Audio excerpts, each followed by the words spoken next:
디모데후서 2장 18절에서부터 13절의 말씀 우리가 함께 읽도록 하겠습니다. 내가 전하는 복음대로 다윗의 자손으로 나시고 죽은 사람 가운데서 살아나신 예수 그리스도를 기억하십시오. 나는 이 복음 때문에 고난을 당하며 죄수처럼 매여 있으나 하나님의 말씀은 매여 있지 않습니다. 그러므로 나는 하나님께서 택하여 주신 사람들을 위해서 모든 것을 참고 있습니다. 이것은 그들도 또한 그리스도 예수 안에 있는 구원의 영원한 영광을 함께 얻게 하려는 것입니다. 이 말씀은 믿을만 합니다. 우리가 주님과 함께 죽었으면 우리도 또한 그분과 함께 살 것이요. 우리가 참고 견디면 우리도 또한 그분과 함께 다스릴 것이요. 우리가 그분을 부인하면 그분도 또한 우리를 부인할 것입니다. 우리는 신실하지 못하더라도 그분은 언제나 신실하십니다. 그분은 자기를 부인할 수 없으시기 때문입니다. 아멘. 기도하겠습니다. 하나님, 오늘도 주님의 귀한 백성들이 삶의 귀한 헌신을 위하여서 귀한 예물을 갖고 주님 앞에 나왔습니다. 각자의 드려지는 귀한 손길 하나님께서 축복하여 주시고 그 물질이 하나님께 올려졌을 때에 하나님을 기뻐 받으시고 아름다운 곳에 사용되어질 수 있는 예물 될 수 있도록 주님 인도하여 주시옵소서. 오늘 전해지는 말씀 가운데 전하는 자나 받는 자나 은혜 받는 시간 될 수 있도록 인도하여 주시고 성령님 우리의 마음을 주장하여 주시옵소서. 모든 것을 감사드리고 예수님의 이름으로 기도드렸습니다. 아멘. 오늘은 신실하신 주의 말씀이란 제목으로 하나님 말씀 듣도록 하겠습니다. 네, 오랜만에 찬양 인도까지 하니까 정신이 없네요. 네, 지금 제가 뭐라고 했는지 모르겠습니다. 제가 이렇게 한 번씩 찬양 인도 맡겨주면 흥분해가지고 막 길게 합니다. 네, 여러분, 우리가 계속 사도 바울의 이 마지막 서신서인 디모데 후서의 말씀을 살펴보고 있습니다. 사도 바울은 그의 마지막 순간에 디모데를 향해 복음의 길을 가라라고 권면합니다. 그리고 그것은 바로 고난의 길을 가는 것이다. 그리고 그 고난의 길을 가는 자의 자세를 우리가 전 시간에 3가지로 이야기를 했었습니다. 첫 번째, 고난받는 군사로 살아가라. 너가 군사로서의 정체성을 갖고 살아야 한다. 사랑하는 성도 여러분들, 우리는 군사입니다. 네, 군사. 그냥 민간인이 아니라 군사이다. 우리 아이들도 학교에서 하나님의 군사로 살아가는 거예요. 알았어요? 네, 군사예요. 그리고 그 군사의 훌륭한 군사란 하나님의 명령에 충성하는 훌륭한 군사인 거예요. 그리고 하나님의 것을 언제나 우선시 두는 자, 그게 훌륭한 군사이다.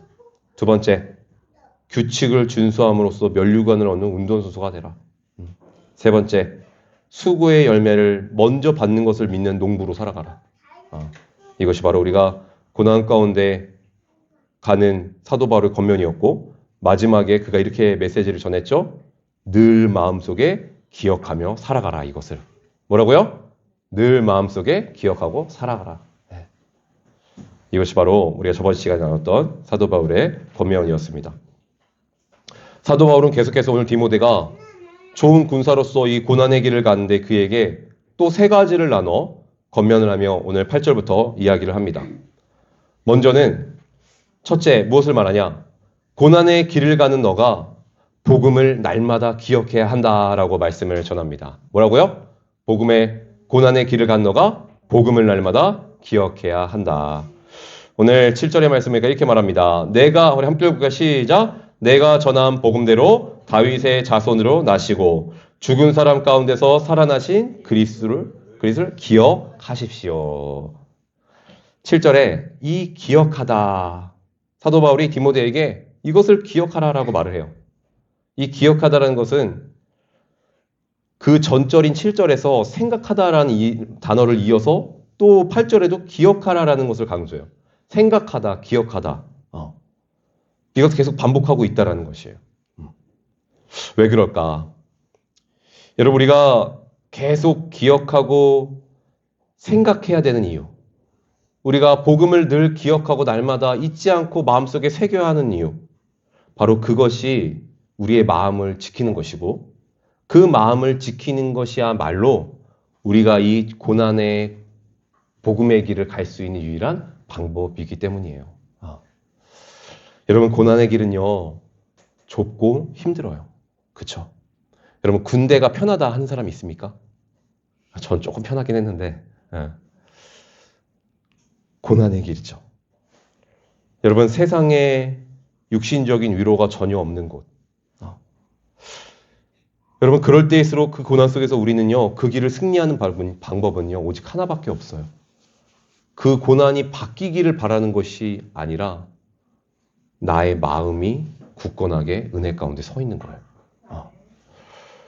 잠언 4장 23절에 보면 무릇 지킬 만한 것보다 더욱 네 마음을 지켜라라고 말씀해요. 지킬 것이 많죠. 그 환경도 바꿀 수가 있어요. 그런데 그런 것을 통해서 네가 그 고난을 이겨나가는 것이 아니라 마음을 지켜서 그 시간들을 이겨나가라는 것이죠. 모든 것을 다 빼앗겨도 여러분, 마음을 지키면 이길 수 있어요. 마음을 지키면 이기는 거예요.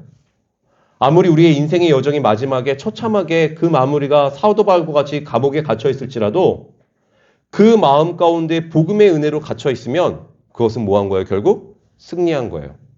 아무리 호화스러운 대궐 같은 곳에서 죽음을 맞이해도 그 마음이 절망 가운데 있다면 그는 실패한 인생인 것이죠.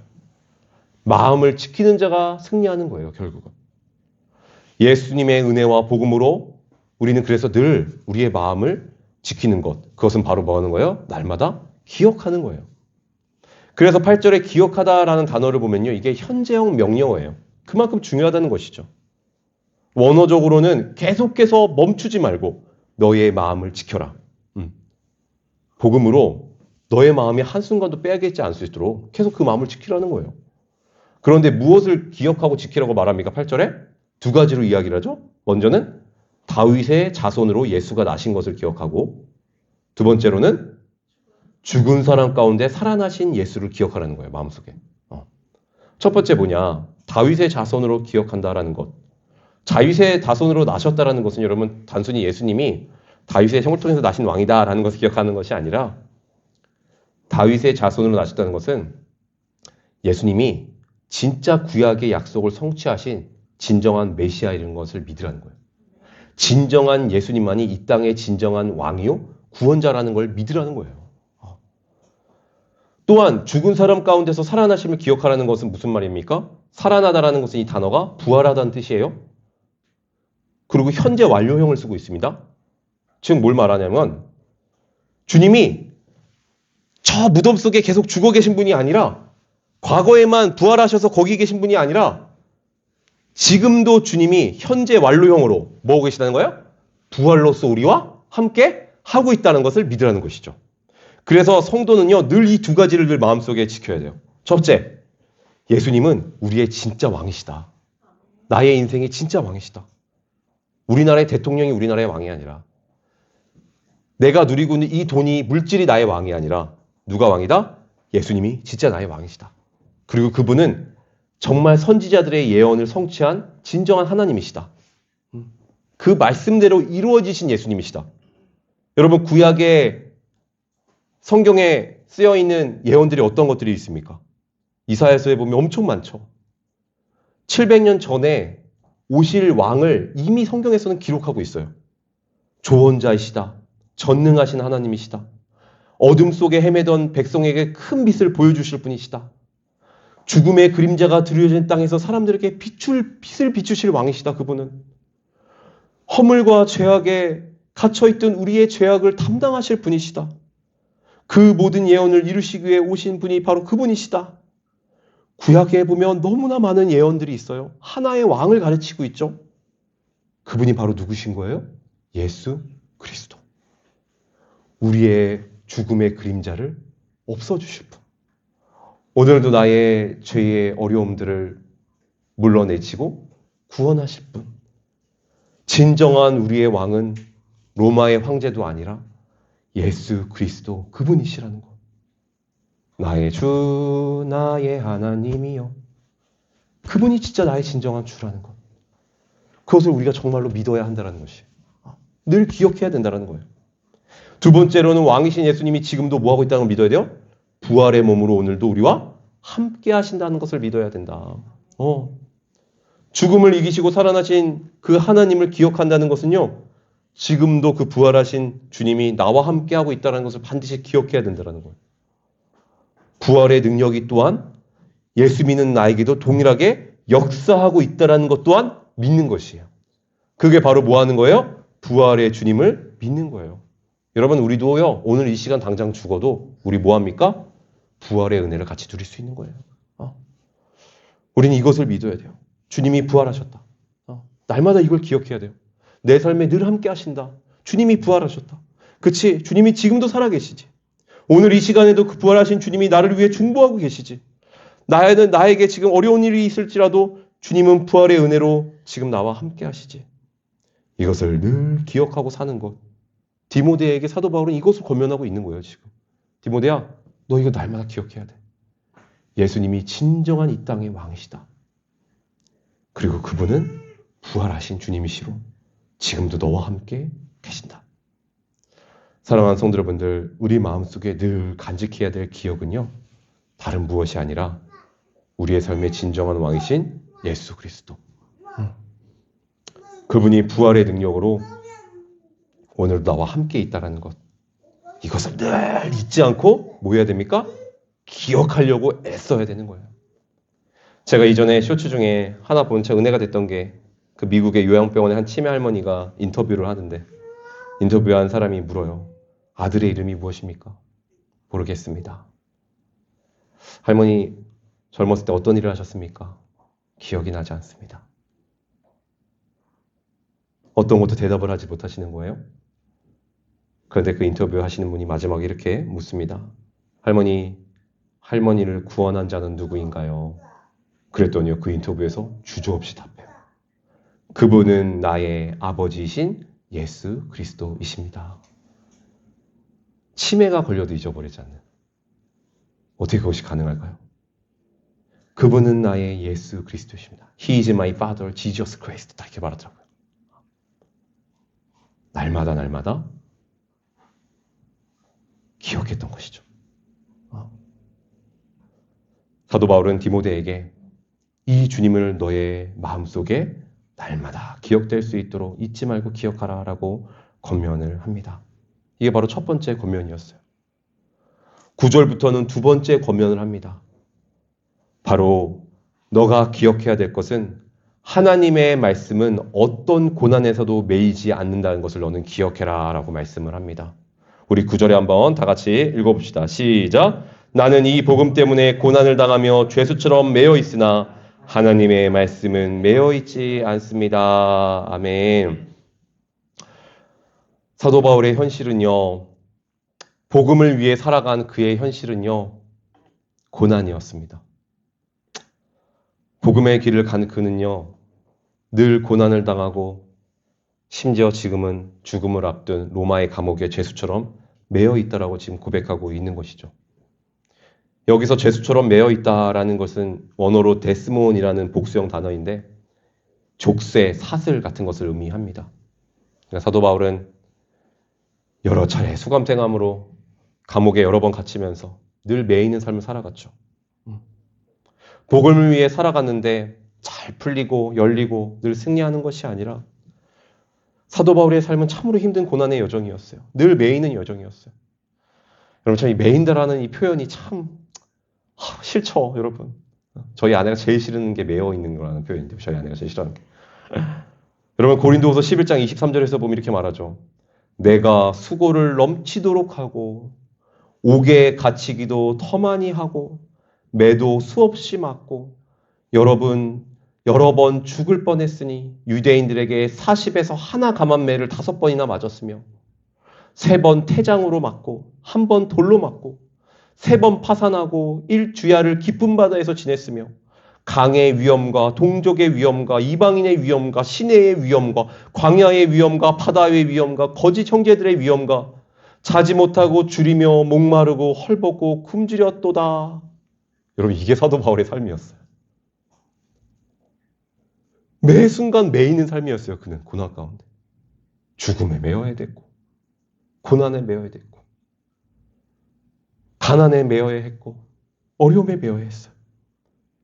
여기서 40에 하나 가만 매, 39번 맞았다라는 이게, 여러분, 그 당시 매질로 죄인을 때릴 수 있을, 최대한 때릴 수 있는 횟수가 40회였대요. 가죽으로. 40회를 때릴 수가 있는 게 최대였어요. 근데 하나를 감했다라는 것은요, 이게 아주 얄팍한 건데, 아주 나쁜 건데, 유대인들이 40을 때리는 것은 악한 거로 여겼고, 39대 뺀 거는 40에 하나를 뺐다고 죄로 여기지 않았대요, 그걸. 아유, 그냥, 이거 뭐예요? 말이지 방구지 모르겠어요. 저는 이거 말씀 준비하면서. 이게 법전에, 미시나라는 법전에 이렇게 나와 있대요. 39대를 때릴 경우 죽었을 때 40대를 때리지 않았다는 것을 책임을 묻지 않았대요. 그러니까 39대에도 맞고도 죽을 수 있는 게 그 정도의 형벌이었었고, 사도 바울은 그것을 5번이나 맞았어요. 인생을 살아가면서. 여러분, 우리가 예수 믿는다고 누군가에게 파리채로 한 대라도 맞아본 적이 있습니까? 없죠. 근데 사도 바울의 삶은요, 매번 그런 삶이었어요. 그의 삶은 늘 세상에 매이고 고난에 매이고 너무나 힘든 여정이었어요. 그러나 사도 바울이 이 글을 쓰면서 지금 현재 그는 감옥에 매여 있는 상태에도 불구하고 나는 이 고난 때문에 날마다 힘들었고 나는 늘 매였으며 나는 저주받는 인생이었습니다라고 지금 쓰고 있는 것입니까? 아니에요. 대려 사도 바울에게는 이 고난은 영광이요 자랑이요 은혜였어요. 그에게는 날마다. 사도 바울은요 고난을요 은혜로 이겼어요. 빌립보서 1장 29절에 보면 이렇게 말합니다. 그리스도를 위하여 너희에게 은혜를 주신 것은 다만 그를 믿을 뿐만 아니라 그를 위하여 고난도 받게 하심이라. 사도 바울이 뭐라고 말하냐면 그리스도가 너에게 은혜를 주시는데 그 은혜는 그를 믿는 은혜를 주신 것뿐만 아니라 함께 뭘 주셨다고요? 고난도 함께 주셨다. 그게 은혜라는 거예요. 여러분, 우리는 은혜는 고난이 없는 게 은혜라고 생각하잖아요? 아니라는 거예요. 믿음도 주시지만 그와 함께 고난도 함께 주시는데 그 두 가지가 은혜라는 것이죠. 사도 바울은 자신의 고난이 은혜라고 고백하고 있는 거예요. 이 복음 때문에 자기가 고난당한 것이 화가 나고 억울한 게 아니다. 나는 은혜라는 거예요. 그러면서 사도 바울이 이 본문 속에서 이것이 은혜라고 고백하는 이유를 그 하반절에 이렇게 고백하죠.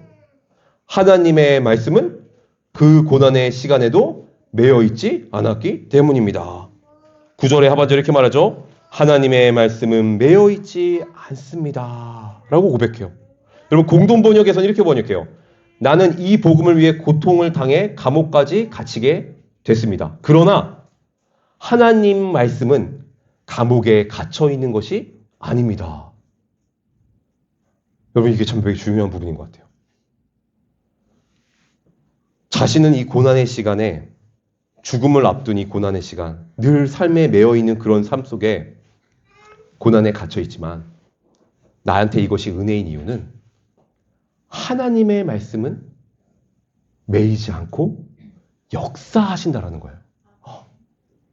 고난의 시간에 내가 고난에 갇혀 있으며 하나님 말씀도 매여 있다라고 생각하는 게 우리의 마음이지만 그렇지 않고 고난의 시간 속에서도 하나님의 말씀은 역사하신다라는 거예요. 그러기에 나에게 그 고난의 시간이 은혜라는 것이죠. 그 말씀은요, 사도 바울이 그 고난의 시간, 40에 하나가만 매질을 당할 때에도 헐벗고 굶주리고 죽을 고비를 넘는 그 시간 속에서도 저 밖에 꽂혀져 있는 엔도 수샤쿠의 침묵이라는 소설에 보면 많은 선교사들이 일본에 복음을 전하러 가다가 고문을 당하고 처참하게 죽는 소설을 쓰고 있지 않습니까? 처참하게 죽어가고 고문을 당하고 거꾸로 매달려서 바닷속에 갇히고 하나님의 말씀이 전혀 역사하지 않는 것 같은 그 상황 속에서도 하나님의 말씀은 매이지 않고 역사하고 있다는 것이에요. 그러기에 사도 바울에게는 그 고난의 시간이 은혜의 시간이에요. 더 주님을 확실하게 바라볼 수 있는 시간이 되었던 것이에요. 야, 디모데야, 너 지금 내가 감옥에 갇혀 있고 너는 지금 로마의 현실 앞에서 막막한 현실 속에 두려워하고 있느냐? 그러나 우리의 상황은 매여 있는 것 같지만, 그렇게 너가 여길 수 있지만, 아니, 하나님의 말씀은 어떤 고난에도 매이지 않아. 더 역사해. 초대교회가 그 핍박 속에서도 믿음의 사람들이 늘어났던 것처럼, 믿는 자들이 늘어났던 것처럼, 너는 그 절망과 좌절의 시간에서도 능력의 역사하시는 하나님의 말씀을 붙들어라. 그 말씀을 지금 전하고 있는 거예요. 제가 이번에 아이들과 함께 신의 악단이라는 영화를 봤어요. 우리 정민 성도님이 너무 좋다고 해가지고 보러 갔는데 여러분 아마 보셨을 거예요. 실화를 배경으로 한 영화죠. 북한에서 있었던 일입니다. 그 내용이 외국인 선교단체에서 만약에 북한에 진짜 교회를 하나 세워주면 우리가 돈을 지원해 주겠다라는 내용이에요. 그래서 북한에서는 진짜 교회를 지어주겠습니까? 북한이? 절대 그럴 리 없죠. 가짜로. 신의 악단이라는 것도 찬양팀을 만드는 그런 내용인데 찬양팀도 가짜로 만들자고 해가지고 만드는데 그 악단을 만들려고 그들이 이제 성경도 읽기 시작하고 거짓으로 찬양도 부르기 시작하고 그런데 그런 과정 가운데 하나님을 알게 되는 역사가 일어나요. 그 영화를 보면. 그 영화를 보면서 뭘 보게 되냐면요. 거기에 찬양팀들이 북한 정권 밑에서 여러분 북한은요. 전 세계에서 예수를 믿으면 절대로 안 되는 지역 중에 하나가 바로 북한이에요. 그냥 바로 사형이에요. 예수 믿어 딱 걸린다. 잠깐 기도한 척이라도 하다 걸린다. 그럼 아오지탄강 들어가는 거예요. 바로. 북한 수용소에 그 지하. 평생을 거기서 고생하다 가난하게 굶어 죽다 그냥 죽어요. 한마디로 북한 땅은요. 하나님의 말씀이 역사할 수 없는 그 황무지예요. 그래서 그 영화 중에 계속 그 하얀 벌판을 자주 보여줘요. 아무것도 없는. 그런 땅이라는 것이죠. 예수 믿는 자를 잡아다가 죽이고 심지어 예수를 믿는 자들을 잡아다가 집어넣는 자가 찬양팀으로 한 명 서게 되는데 그 황무지 같은 그 땅 속에서 하나님의 말씀이 역사한 놀라운 이야기를 보게 돼요. 제가 더 말하면 스포일 것 같아가지고 더 말하고 싶은데 더 말해도 되나? 안 되죠. 저한테만. 네. 여러분 너무 좋아요. 한번 보세요. 여러분 북한이야말로 하나님의 말씀이 매이고도 전혀 역사할 수 없는 그 땅 아니겠습니까? 북한 땅보다 더 매일 수 있는 땅이 어디 있어요? 우리 삶 가운데. 거기는 아무 자유가 없는데. 우린 자유라도 있잖아요. 근데 그 땅에서도 그들이 성경을 보고 찬양을 부르니까요. 하나님이 보이기 시작해요. 환경이 우리의 말씀을 매이는 게 아니에요. 오늘 우리가 겪고 있는 여러 가지 삶의 어려움 속에서요. 하나님의 말씀은요. 역사하고 있습니다. 로마서 8장 38절에 보면 내가 확신하노니 내가 정말로 확신한다. 사망이나 생명이나 천사들이나 권세자들이나 현재일이나 장래일이나 높음이나 깊음이나 다른 어떤 피조물이라도 우리를 우리 주 그리스도 예수 안에 있는 하나님의 사랑에서 끊을 수 없으리라. 아무리 북한 정권이 높아도 북한의 주민들을 사랑하는 하나님의 마음을 끊을 수가 없어요. 어떤 것도. 김정은의 어떤 명령도. 우리 사랑하는 성도인의 삶의 여정 속에 혹은 그 마지막 순간에 하나님의 말씀은요. 언제나 여러분의 삶에 큰 힘이요. 능력이에요. 이것을 믿으셔야 돼요. 사도 바울은 디모데에게 매어 있는 것 같으나 하나님의 말씀은 역사하고 있으니 너가 이 말씀 가운데 늘 거하고 그 말씀을 믿어라 라고 권면하고 있는 것입니다. 그러나서 10절 말씀에 세 번째 권면을 합니다. 그러기에 고난 속에서 포기하지 않고 복음의 전달자로 살아가라 라고 말씀합니다. 10절에 한번 읽어볼까요? 시작! 그러므로 나는 하나님께서 택하여 주신 사람들을 위하여 모든 것을 참고 있습니다.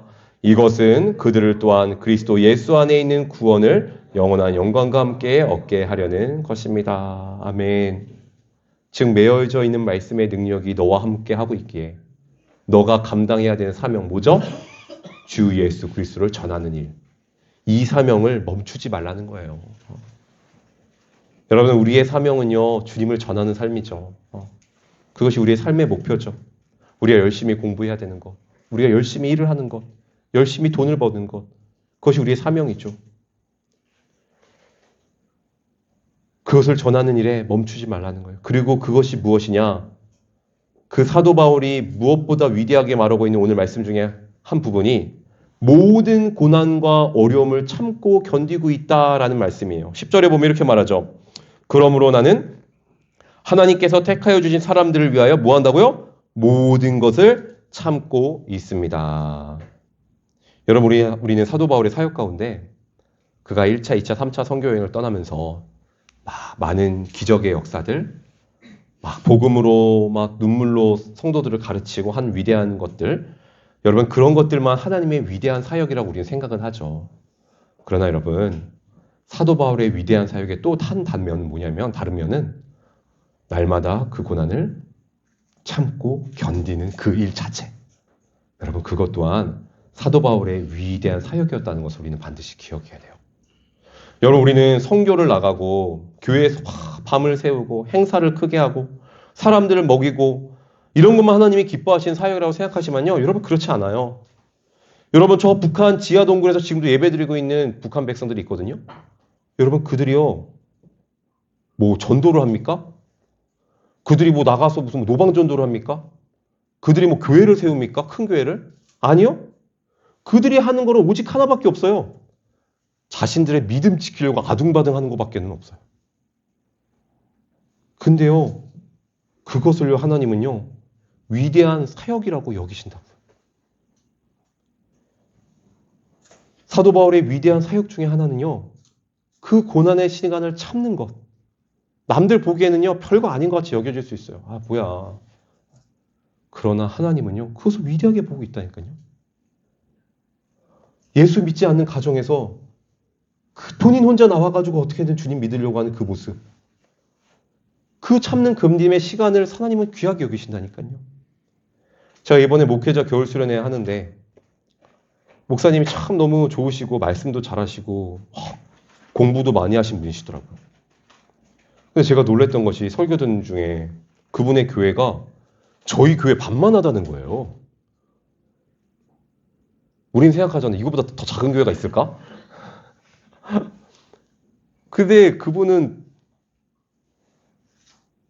많은 사람들 앞에서 강의도 하시고 설교도 잘하시고 인격도 좋으시고 하신 분인데 저희 교회 반만한 교회에서 교회를 하고 계시다는 거예요. 그런 교회를 지금 계속 섬기고 있고 거기에다가 이번에 목사님이 고백을 하는데 몇 명 되지 않는 성도 중에 한 절반이 교회를 나갔대요. 어떤 안 좋은 일로. 그 작은 교회에서 한 명만 나가도 여러분 얼마나 가슴이 메입니까? 심지어 그 목사님 자녀가 한 명이 있는데 자폐를 가지고 있어요. 그 치료비가 엄청 많이 드신대요. 그 작은 교회를 운영하고 사모님은 어느 공장의 작은 회사 격리로 일을 나가시고 이런 상황 속에서 BLF 간사로 제가 섬기고 있는 그 BLF에 성경 공부 연구하시는 이 한 책의 사람들 이 책에 책을 만드시고 교회를 섬기고 가정을 지키는 그 목사님. 저 너무 대단하더라고요. 그 자리를 지키는 것만으로도 정말 귀한 사역을 감당하구나. 남들은 다 이렇게 말하죠. 야, 네가 뭐 박사학위도 있고 이러면 저 큰 교회 가가지고 수많은 사람들 복음 전하면서 많은 일을 하는 게 그게 더 가치 있는 일이 아니냐. 그러나 주님은 그 어려운 시간, 그 힘든 상황의 시간들을 버티는 것만으로도 하나님은 귀하게 여기고 계시다라는 것이에요. 여러분, 우리의 삶 가운데 오늘도 참고 견뎌야 하는 그 자리들이 있어요, 우리에게.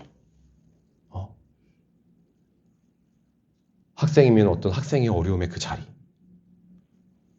가장이면 가장의 그 어려운 자리, 또 누군가는 여러 가지 고민의 그 어려운 그 자리들이 있어요. 그 삶의 자리 가운데 가장 적극적인 복음 전파는 뭔지 아십니까, 여러분? 그 시간을 버티는 것이에요. 그 시간을 버티는 것. 대단한 거 하지 않아도 그 시간을 버텨내는 것만으로도 우리의 귀한 사명인 줄을 믿습니다. 그러니 디모데야, 너 그 시간을 인내로써 버텨라. 그것이 진정한 복음 전파의 역사다. 라고 사도 바울이 전하고 있다라는 것이죠. 그러고 나선 11절부터 마지막으로 사도 바울이 이런 말을 전합니다.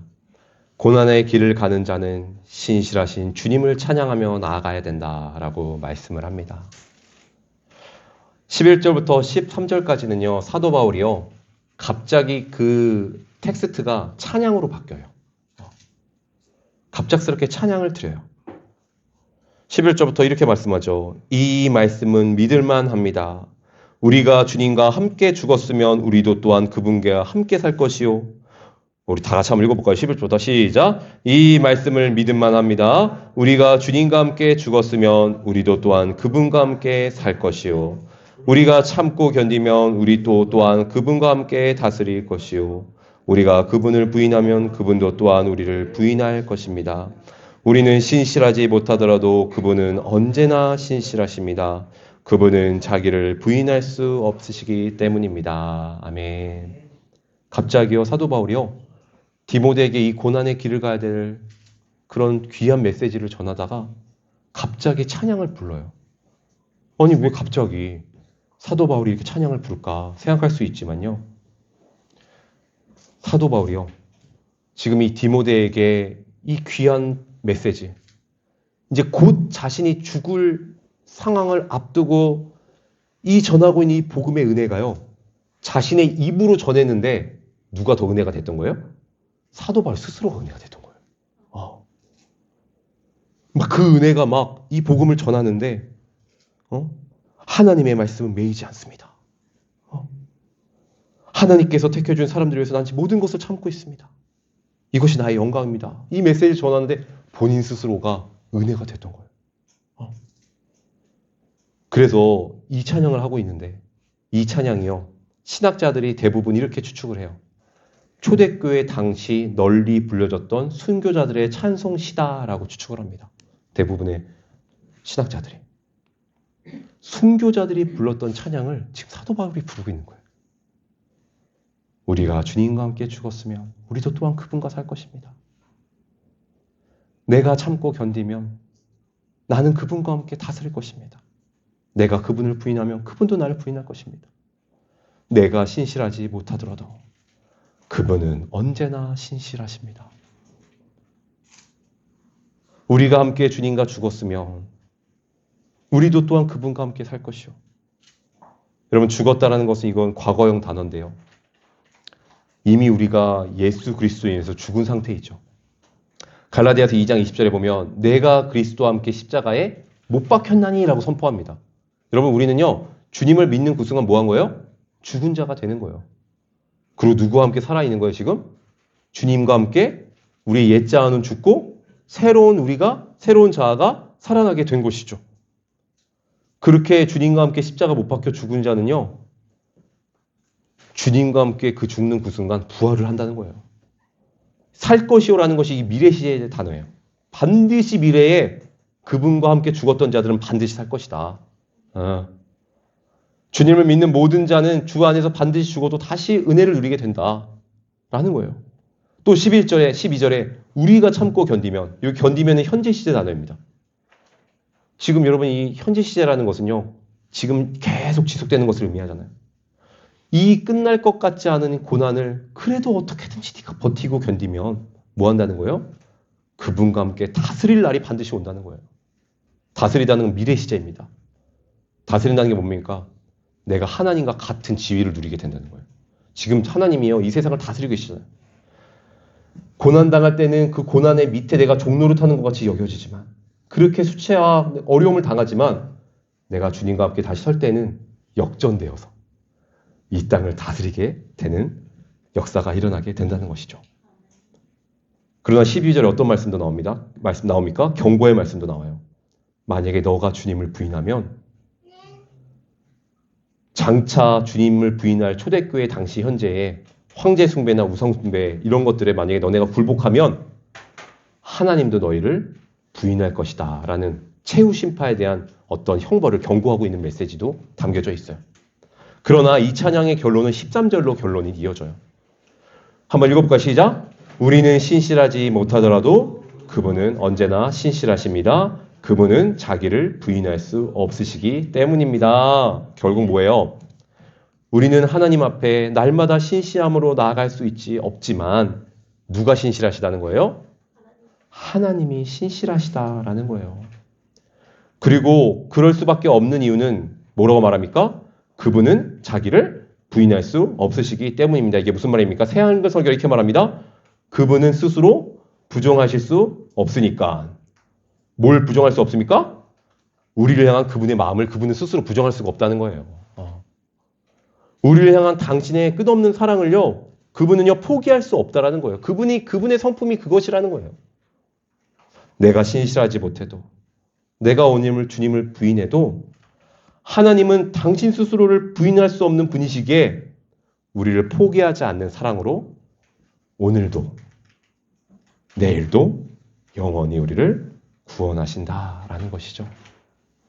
사도 바울이 마지막에 이 찬양을 부르면서 주님 앞에 나아가는 것이었습니다. 사랑하는 여러분들, 말씀을 정리하겠습니다. 여러분, 오늘도 우리는요, 이 복음의 전달자로 살아가야 합니다. 그것이 신자의 삶이에요. 오늘도 나에게 주신 은혜를 우리의 각자의 달란트의 삶의 모습으로 주님을 전해야 돼요. 그것의 가장 큰 근거는요, 하나님의 말씀은 오늘도 매이지 않고 우리와 역사하고 있다는 것을 믿고,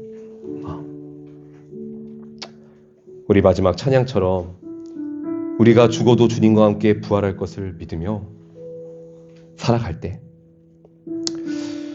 우리가 복음의 이 훌륭한 군사로서 이 길을 갈 수 있을 줄 믿습니다.